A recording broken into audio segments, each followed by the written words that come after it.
what to write about. Trying to figure out what it's all about. Existentialist. Am I worth anything or just a scout? I don't know. I don't know.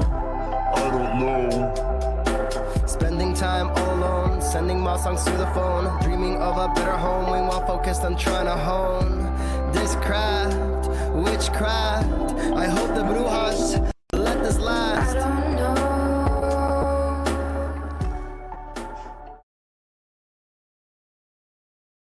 That was the great sounds of Watson with Outside on WNHHLP 103.5 FM New Haven. Myself, Prestige, with my partner in crime, Long Island raised, Elm City made, EZ Bluez is in the building. EZ Bluez, you are better with introductions more than me. Who do we have with us today on Behind the Brand? This one's interesting, ladies and gentlemen. This is what I'm going to say about this. Has anyone ever seen the movie The Lion King? Because when you watch the movie The Lion King, there's this amazing song called The Circle of Life. And today marks the circle being completed as per one of the first people to interview me on a radio station, we won't talk, but, is now here to be interviewed. Not only that, but this is the most subdued killer of a mic and a beat you're ever gonna meet. On top of that, he has, from Deadpool himself, the everlasting backpack that just pulls things out upon things out. He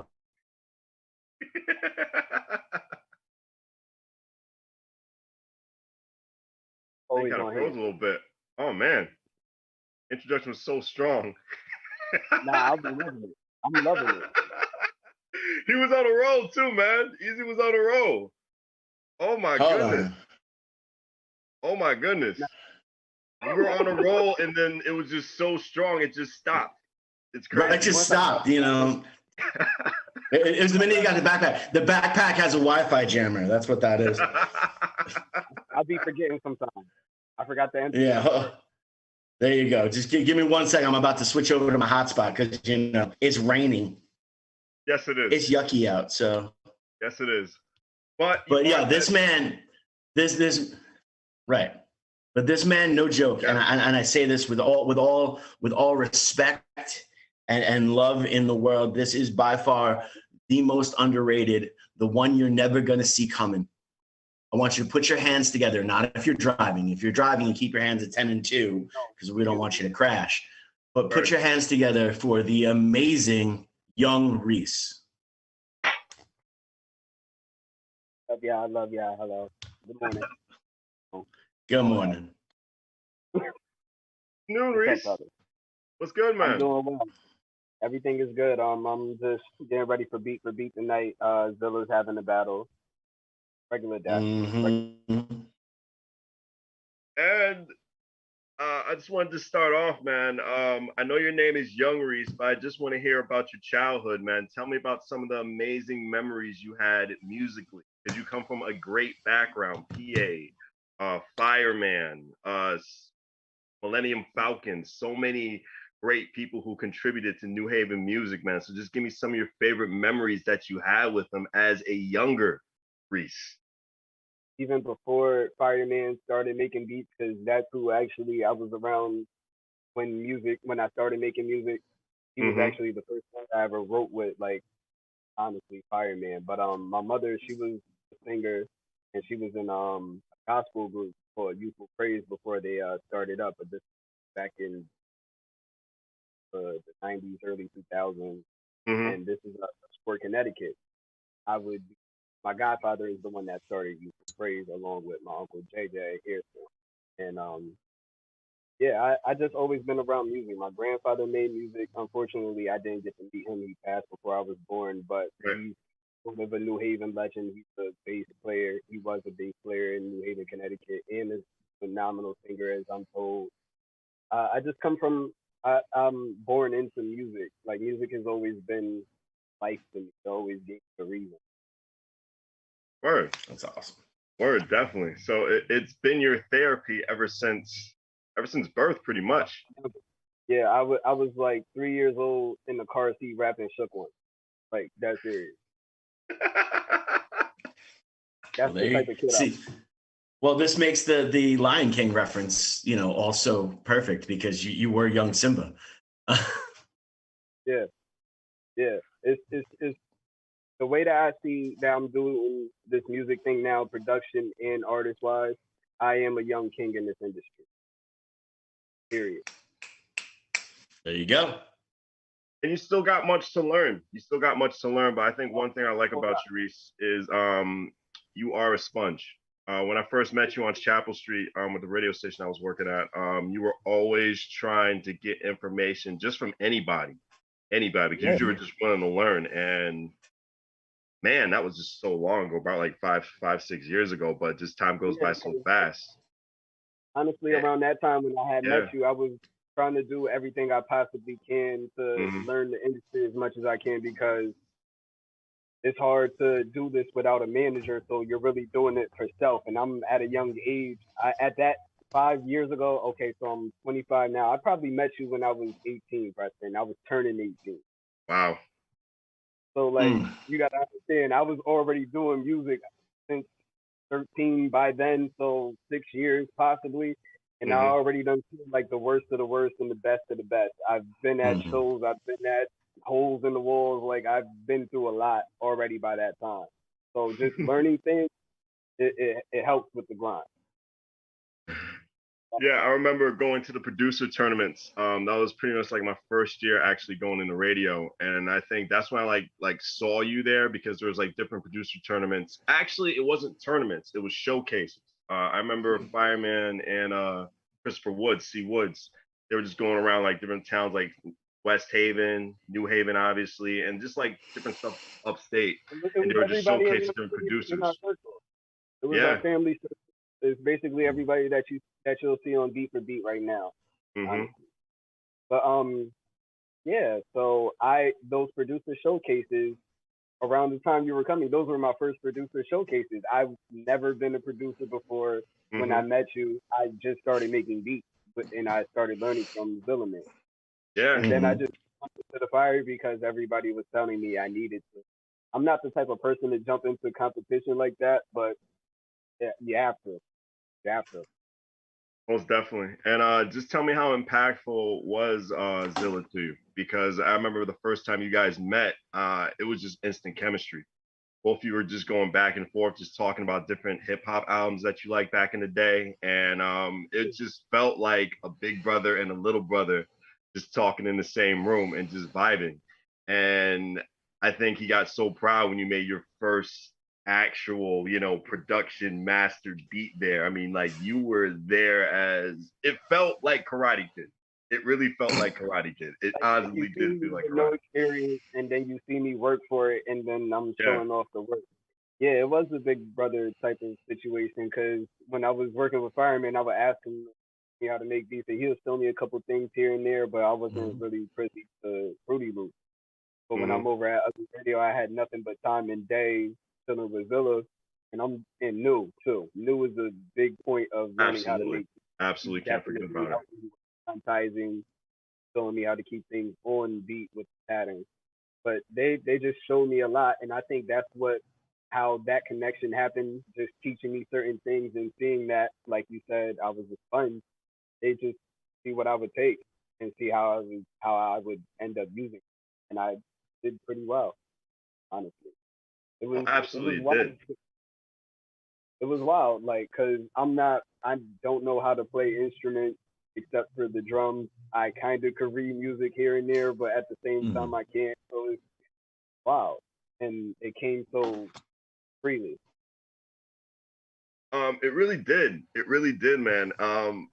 Now, just tell me about one of the most surprising things you did when you were just learning the craft. Like, what just opened your eyes even more just learning with Kron and New? Because there's so much things that they know over their experience. How simple the whole process can be. Normally, I'm an overthinker, and like I'm sitting here like, there's something has to be here. This is not this, and it's not even that hard. And it's just me versus me. And I realized that's the most big thing about making music is me versus me, and learning how to separate yourself and just do it. Easy Blues can relate. Yeah. I honestly think just being around musicians, you never stop overthinking. No, no, especially when you're around great music. It Yeah. it, it puts a weight on your shoulders hmm while you're working, and it makes you feel like you gotta do a little bit better, or at least. No. Well, look, man, you and I've done a bunch of shows and showcases and stuff together, and we always wound up standing outside some sort of venue, always having that breathing circle type of moment, and always just going over like where either one of us were like, well, I don't feel like I hit it here, hit it there, and the other one's like, stop being silly, like you flipping killed it every time. So many times, like every time, especially ones who always being like you and I out there. Everyone else is like, hey, let's go outside for a breathing circle, and then it's just Reese and I breathing, and it's rough. Like we're the most critical of ourselves. Like we know where we're lacking in our performance every time. We know Every where we time. need to be at. Yep. Speaking of that, I'm going to piggyback on what both of you just said. I remember the times when I was with you, when I was working with you. You became a student and honestly, technically, officially a teacher. You were literally in there, At the same time. I think 3 or 4 days a week, just training and just working with different people in your age group. You were trusted as a leader in that studio, helping people with different songs and just vocals. I'm dealing with high school kids fresh out of high school situation. Like, just tell me about that mental process, because one, you're learning yourself. You're just getting into this. And then that short amount of time, while everybody, was doing their own thing, you just took that mantle and, you made the house rules. You made sure people were respecting, different equipment. And that had to be frustrated at the age you were. So just tell me about that. Only you can. So dealing with kids that are literally the same age as me, a year younger, 2 years younger, I had to earn respect. And it's only one way to do that. You got to be like a big brother mentor. You got to let them know, like, I'm one of you, but I'm the one that's in charge right now. You got to respect that. Like, if I'm the one that's out of here, your day is going to be ruined. You need me. You need me more than I need you. But I definitely need you so I can show you these things that I'm doing, because it was a bunch of kids like me. It was a bunch of kids that wanted to learn the industry and do music. So it was nothing to teach them exactly what I'm gathering. It was just fun to pass it on. Oh, you definitely had a lot of fun memories there. There was some times where I think some kids didn't even want to go if you weren't there. It did get to that point, and it's like that. It's like that. It was a few engineers in the building, and sometimes you have your engineer. You like the person that's doing your music. That had to be a satisfying feeling, though. Nah, it is for somebody who's like ego driven, but for me it was like saying, like, you need to be in here doing this music. Like, you can't just, it's not going to be that one engineer all the time in the studio. And certain artists have to understand that. Like, you're not always going to have your way doing this music thing, and you have to get over it. Don't let one thing stop you on your path, ever. That right there, I say this every single show, but that is that granule of knowledge. This is the time to pull over the car, you take out the pen and the piece of paper. Say that one more again so they can hear you all the way in the back. Please. I won't say this verbatim, but I'm going to get a little deeper into it. Just get a little deeper into it, Reese, on WNHHLP 103.5 FM New Haven. Myself, Prestige, and my partner in crime, Long Island Raised, Elm City made, Easy Bluez is in the building doing his dance. Young Reese, please give him that information on Behind the Brand. Go ahead, sir.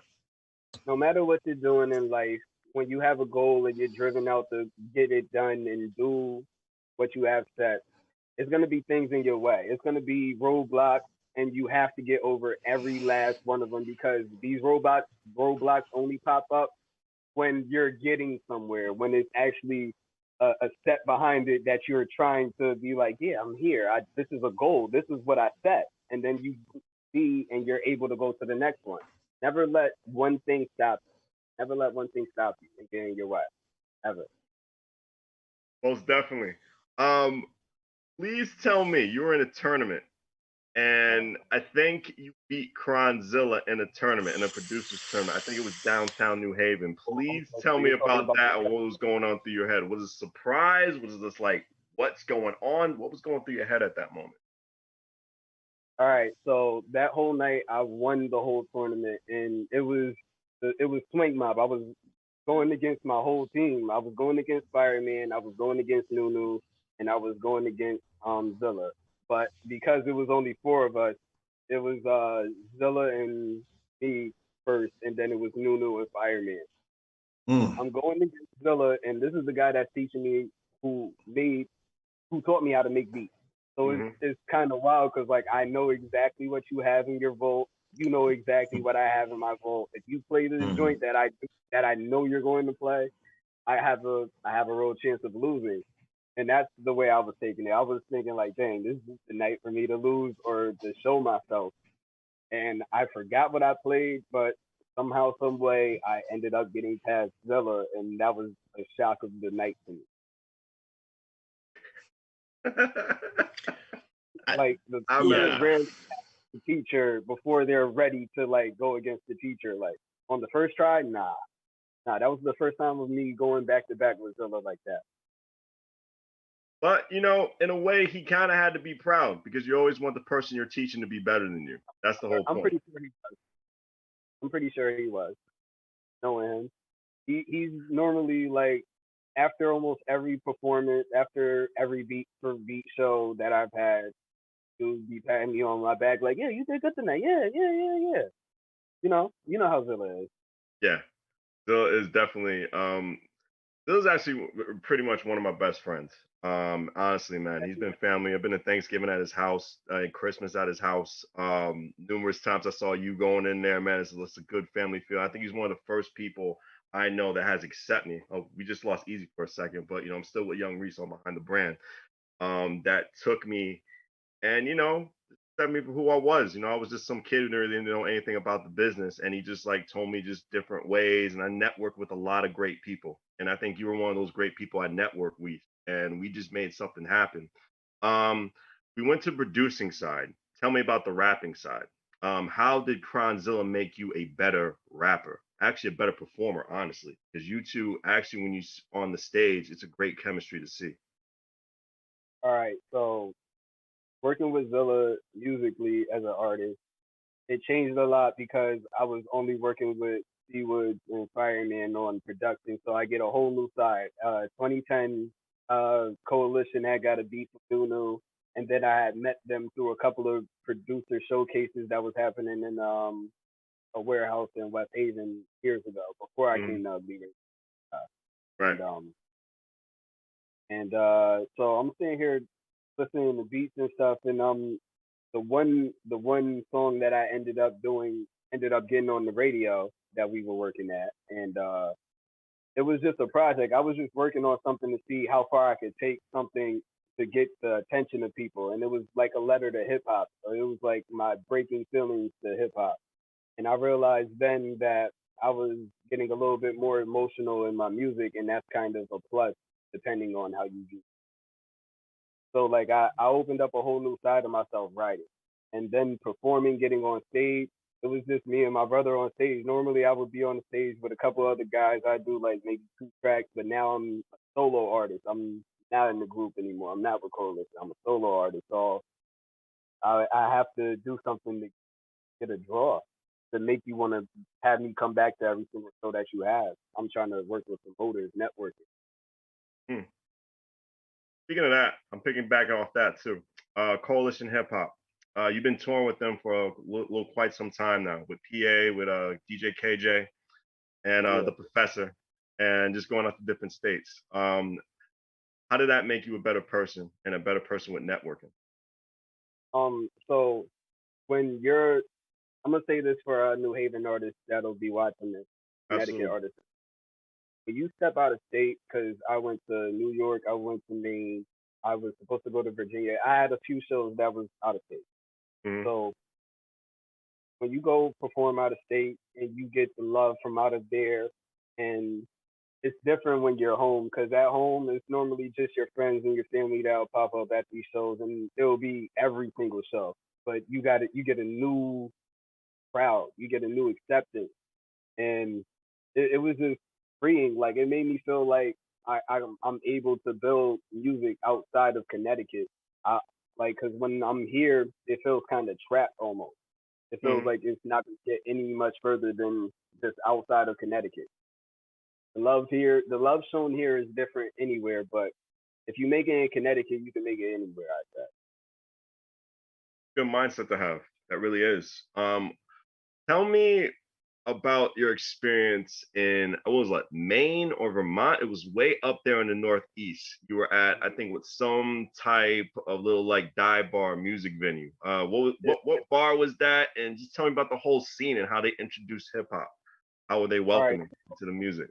I think you're talking about the Flash Lounge in Maine, and we Yes. were with Monday of the Minds. It's a nice little hip hop movement, and they Hmm. moved through the Northeast, all throughout the Northeast. But we're sitting here.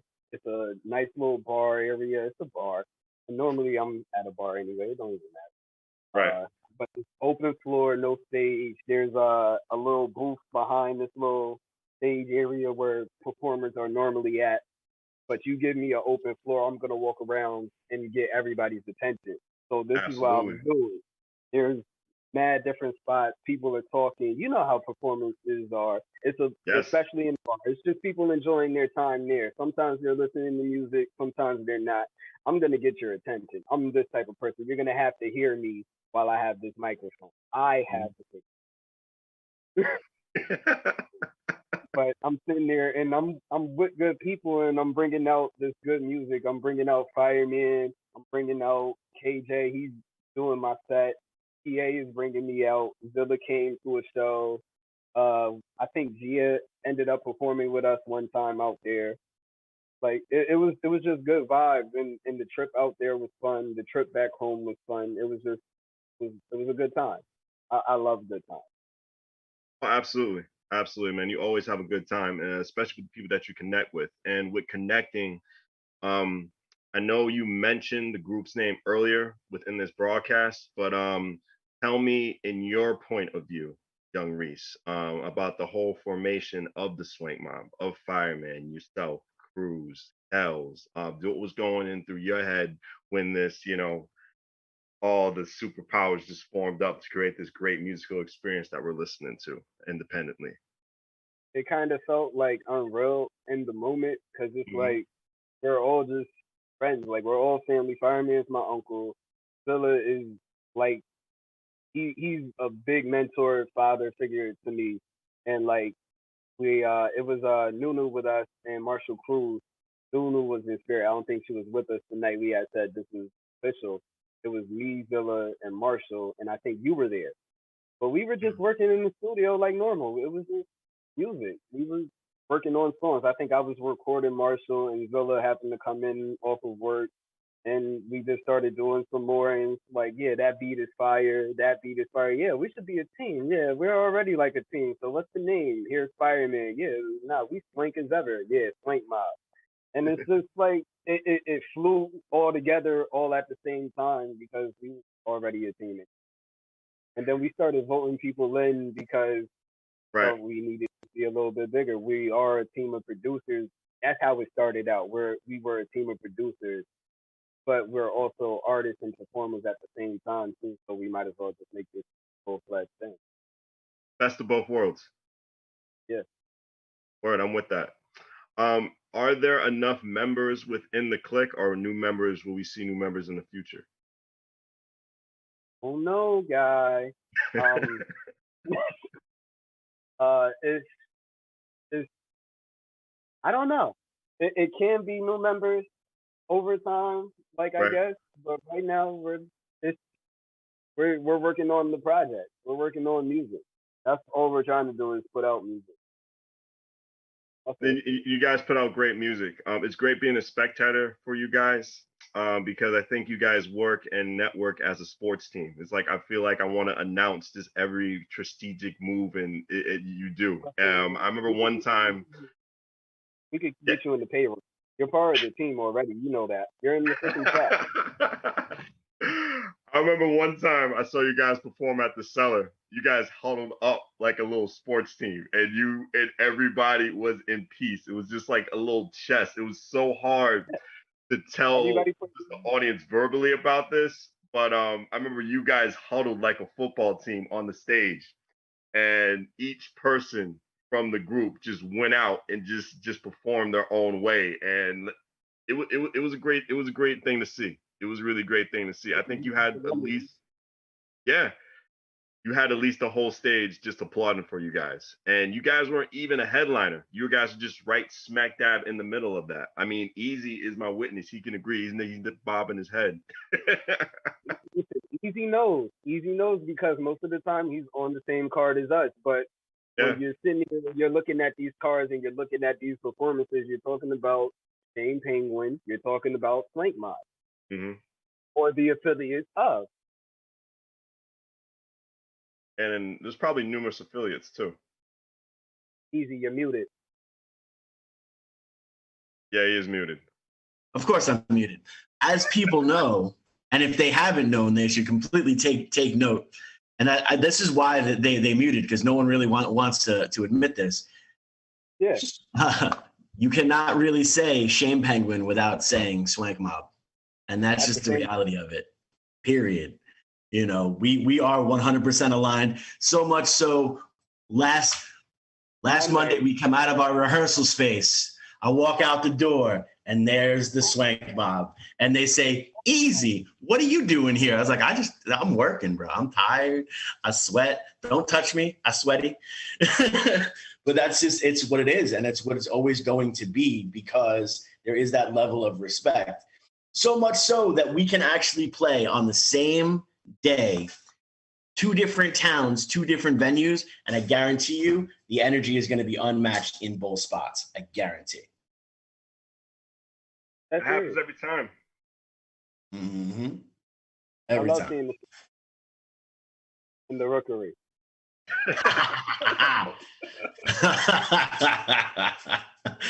And the shenanigans and the breathing circles. We do a lot of breathing, a lot of inhaling, a lot of exhaling to truly get into that center moment. You know, it's very important. You got to breathe in these moments, yo. Exactly. Deeply, and hold for at least 5 seconds.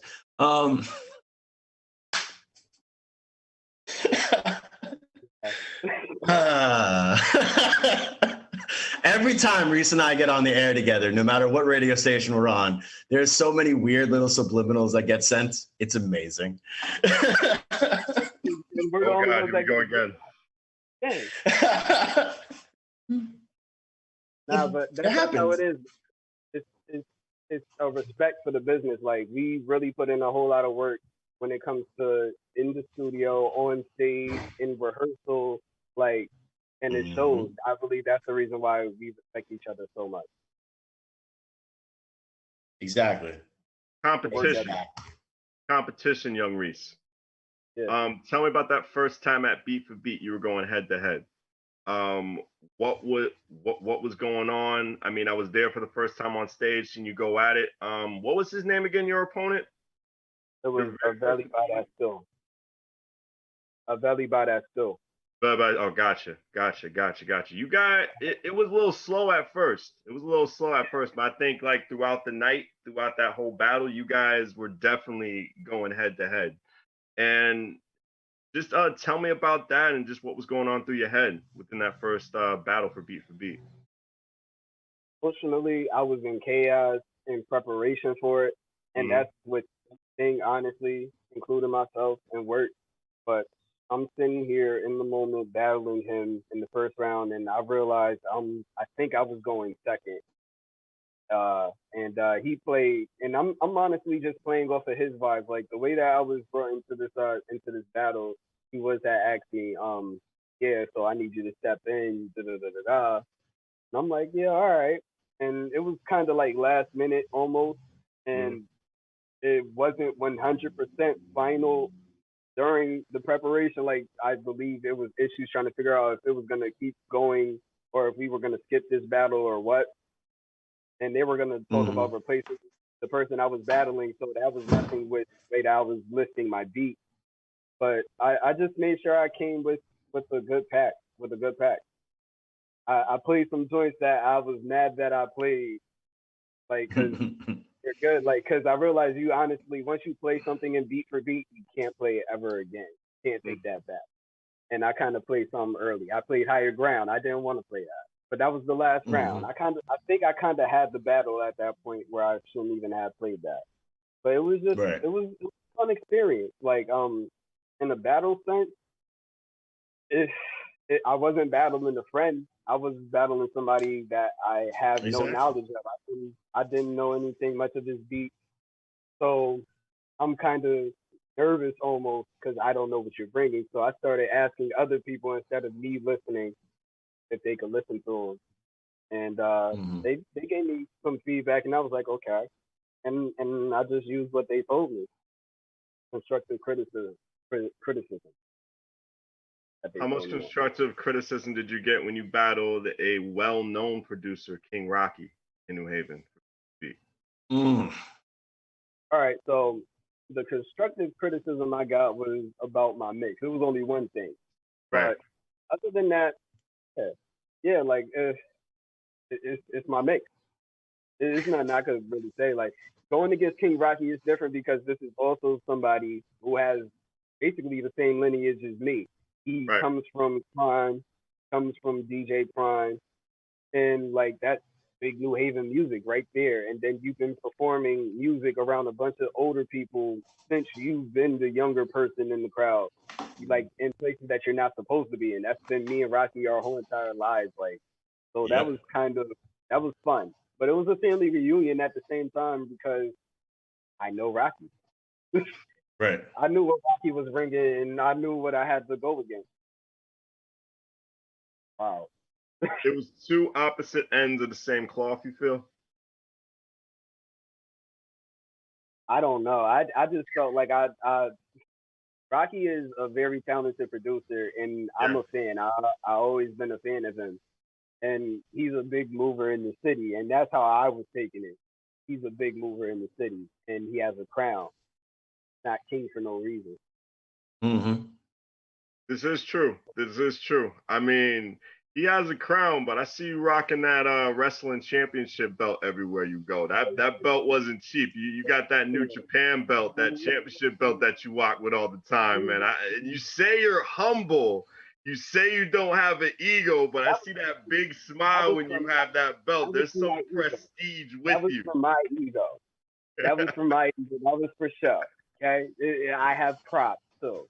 Okay, that was just another thing about B for B. It's also about your performance too and how Yeah. you present Mhm. yourself to the camera. Like it's cool to really have some great beats and be standing in front of the camera, but you're Mhm. in front of a camera too. And I feel like you have to captivate in order to get the votes as well. Like getting votes is also winning beat for beat and plays. Definitely got to set yourself from the pack. I do agree. I do agree with that. But I see the fingers up.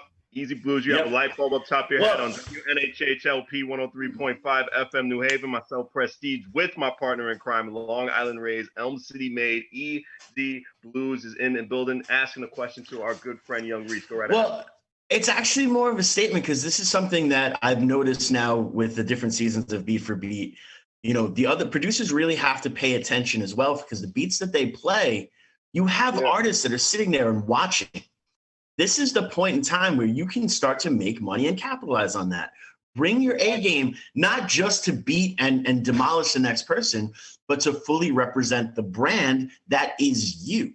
This is an opportunity to make money, get yourself out there, get yourself known. You know, I was speaking with MJ Holiday, the last Beat for Beat, and he's like, yo, there's like 3 Fireman beats I'm going to buy right now because of that beat. Like, it's absolutely ridiculous.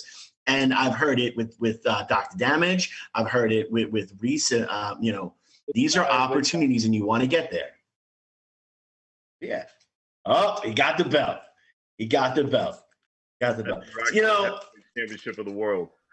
Let me just channel Marshall for 1 second, because we all love Marshall. I'm gonna channel Marshall for 1 second, and one day he's gonna grow into the belt. Yeah. Yes. Yes. That's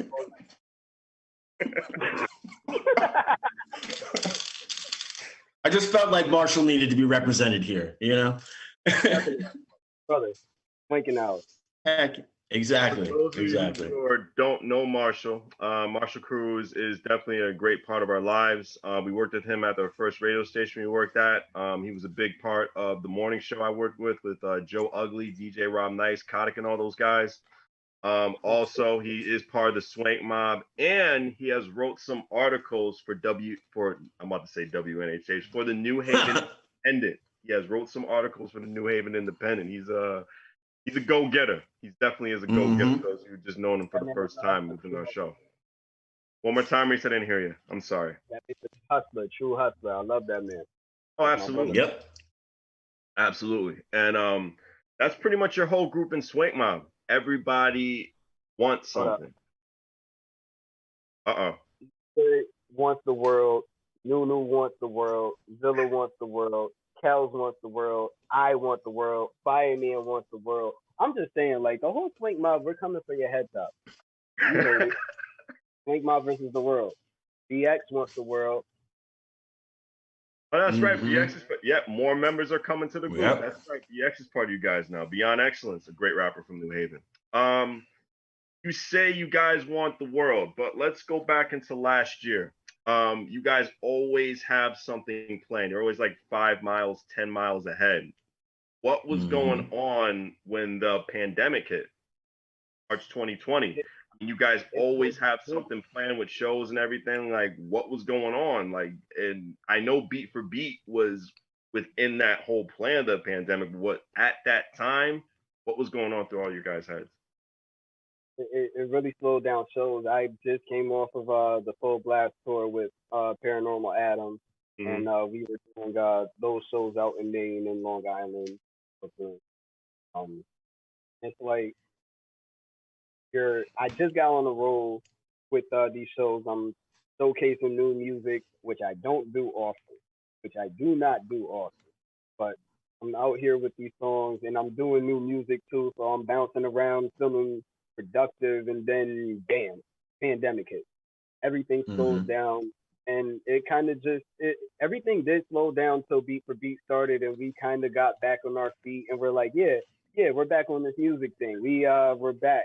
Like, and we never really stopped making music in between, but I personally did, because this was the time for me to grow personally, and I had a lot of things to do still in life besides music. I can understand that. I can understand. Sometimes you gotta sit back. A lot of times you gotta take a break. Easy and different other musicians I met doing this and interviewing people, where they feel they just need just a couple months off, or maybe even a year off just from doing music, because it can really take over your mind. A lot of people tell me too much of a good thing can be a bad thing, especially when it comes to what you guys do. So I can agree with that. Just taking a little step aside mentally. 4 years consistently every single day in the studio working, G. Yeah. 4 years consistently, nonstop, every single day. When I stop coming in, and then you see me come back, I'm back on the grind. The grind does not stop. So it's like you do have to know when to take that break.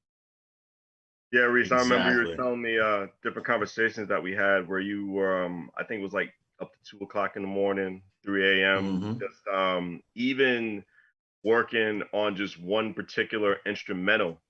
Thought that had to be right. And for people who are unaware and don't know, it's a 24-hour job, 24-hour job being a musician. It really is. It may sound good to you, but not to that individual who is making that art. There's probably that one piece missing that they need, and it can be really overwhelming. Just looking at, Kron and different other producers and different studios that I've been to in my life, you really see people working on that piece. It can even be a lyric, one lyric, just a couple sentences of a verse that's not right to them. Very serious to me. Mhm. Like if a line Mhm. doesn't go right on the mic, I will Right. literally taking out every single word and replacing them in order for it to feel right, in order for it to flow right. Hmm. I'll literally nub the whole song and be like, all right, I don't want to do this song no more because I can't get this one particular part right. And that's why I say don't let one thing stop. That is true. That is definitely true.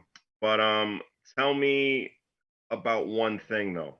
You learned really early in your age when musically, just learning with Kron and PA and all those guys songwriting. Tell everybody this the importance and structure of songwriting. Actually, one thing I did learn, Reese, because I want to make sure the question is really well thought Mhm. out and good. When I was with Easy in Pennsylvania, we went to a musical Mhm. conference, and tell us the importance of just the chorus of a song, because they said the chorus of the song is definitely the most important thing you can do for a track. It has to be well thought out, and The there was just chorus so much for I learned in Pennsylvania. But just coming from you, since you do songs and I don't, I just want to hear from your side. the chorus and the hook is exactly what's going to get the listeners here. Hmm. And this is repeated in the song multiple times. So this is the opportunity that a writer needs to take to have them repeat everything that you're about to have repeated in the song over and over again. It needs to get stuck in their freaking head. Like you have to understand the psychology of humans. Like most humans will sit here and start singing a song because you're hitting their word pattern. You're hitting certain words that they use every single day, and it's a lifestyle to them. And because you're using this in your song, yeah, I can get with this. They start singing it every single day, and it's a million different people that are gonna do this just because they heard one person repeat it over and over and over again. And it's just of course, I don't. Your verse is very important because whether it's long or short, the chorus is I don't know. I don't know how to explain it further other than that. That's honestly the best way to put it. It's I think you what were blunt with the Easy. What do you think? Well, is that that's the thing is I love how you said the chorus and the hook. The reason why they call it the hook is because of fishing. Fishing, to catch a fish, you use a hook and and then you reel them in. And that's really what it's about. And this goes as far back as I mean, it goes back as far back as music, period. But one of the top acts that really pointed it out and made it almost obnoxious was a group called Blues Traveler. They have a song called Hook. And the chorus, the hook line is, the hook brings you back. I ain't telling you no lies. The hook brings you back, on that you can rely. A solid hook, and if you can make it poppy so that it's that earworm, you can say anything literally, in the verses. literally. Anything. Yeah. So it's so important, but it's also to make it relatable. And then from a production point of view, you have to take a little bit of the edge off of a voice, or increase the edge of a voice, to make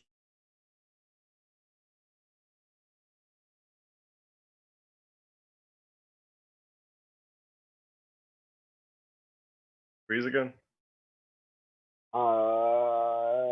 Yeah, he just froze on me.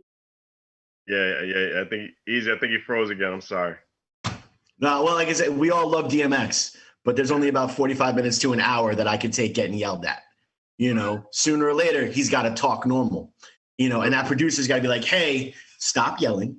Let's work it Yeah, back at this, say that same thing and deliver it this way, soften it up, because you're increasing and you're broadening your listening audience. yeah. You're trying to treat your listeners like their Hmm. eardrums. Trying to be pleasurable to their eardrums.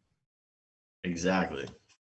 Reese, you started out with Fruity Loops and different other programs like Reason when you became a producer and you started out musically. Now there's different apps on the phone and numerous ways to get into it. Um, do you how do you feel about those programs? And for a person starting out, do you think they should start out with those apps or with the learning you had? Want to become a producer right now, today, tomorrow? Now is definitely the time because the future is now. They're upgrading everything. I've done Mhm. seen programs inside of the program I'm using, and it's kind of like cheating when it comes to the. So Wow. this is definitely the time. Like it's almost too easy, but like it's also a side of the business that's getting oversaturated because we now realize that music, the talent of music right now relies on producers. People love the Mhm. producers. They love artists right now. Your favorite artists, you probably like them because of their beat selection or their. You feel there's not enough effort a little bit right now, or people love the lack of effort? It's it's a lot going on. Beat making is a crazy world right now. I feel like a lot is going on and a lot of things is moving. I feel like it's a good world to enter in if this is what you want to do. True. Like like if if you want to do music, I can't tell you that beat making is the easiest thing ever. Like it's a science to it, but nonetheless, I want to get into it. It's a way to make money. It's a good business. Always somebody looking for some music, even if they're not even an artist. We got a little bit of time left in the program, but before well, Easy and I like to give the guests some time to give out the promos and just to plug themselves. Reese, I guess got one more question that you're always very vocal about to different people that you work with. Pricing. Tell me the importance of pricing when it comes out to beats and budget value and knowing your value when you're putting your product out. Because you The are price highly vocal with this. tomorrow. Price today might not be the price tomorrow. Hmm. Can't. Mm. This, I heard this from a producer on Beef. Shout out to Ali the Man. Mm-hmm. So said that, and I knew exactly what he meant. Uh, you could sell whatever you feel like you want to set your price at. Make sure that you're not shorting yourself, and make sure that you're not playing yourself for your talent because at the same time, this is your business. If you're giving out great product but you're selling yourself short, it's going to be a lot of people that are going to be abusing you, and then you're going to lose a whole lot of credit just because they feel like they can walk all over you. Feel me? So you got to set your Definitely. price, and the price today definitely might not be the price tomorrow. I might be in Fiji tomorrow. So you feel me? Like just the whole lifestyle is going to change for you. The whole lifestyle is going to Hmm. change. Make sure you're not playing yourself and you're doing this business right. You don't got to break people's pockets. You don't have to go be a money snatcher. You don't have to do none of that. But for me, I'm in between like the $50, $120 range for a regular beat.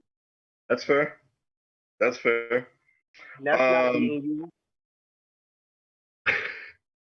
but we only got about 2 minutes left, Reese. Please give promo any future stuff you got coming up with Swank Mob or yourself individually. And any internet tags, this time is yours for Behind the Brand, man. Go ahead. All right, so you can find me on Instagram. I don't really post on my page, but you can find me on my story with a whole lot of opinions at Young Reese MXIV YUNGRE. That's basically almost every single social media handle that I have.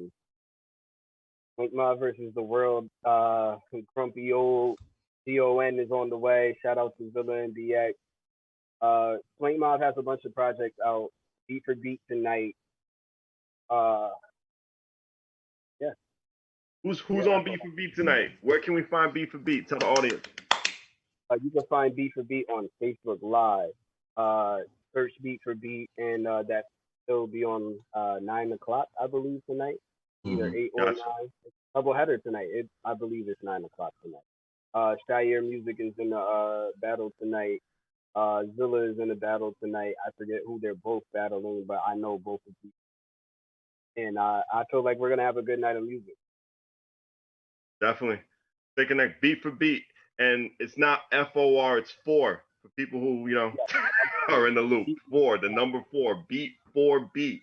Look it up on Facebook, 9 o'clock. Reese, thank you. Appreciate you being on the program, man.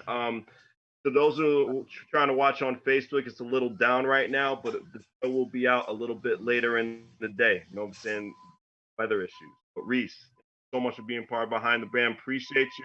I'm jealous you got that belt, brother. I want that belt so bad. I really do. Yo, we gotta talk about something. Ooh. Okay. You know where to find me. Definitely know where to find me. Especially know where to find us every Monday and Friday on WNHHLP 103.5 FM New Haven. Myself, Prestige, and Easy Blues, Behind the Brand. Thank you very much, guys. Thank you.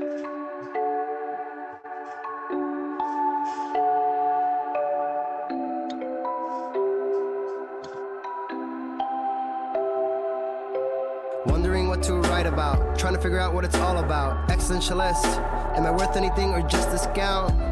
I don't know. I don't know. No. Spending time all alone, sending my songs through the phone, dreaming of a better home, while focused on trying to hone this craft, witchcraft. I hope the Bluez let this last. I don't know.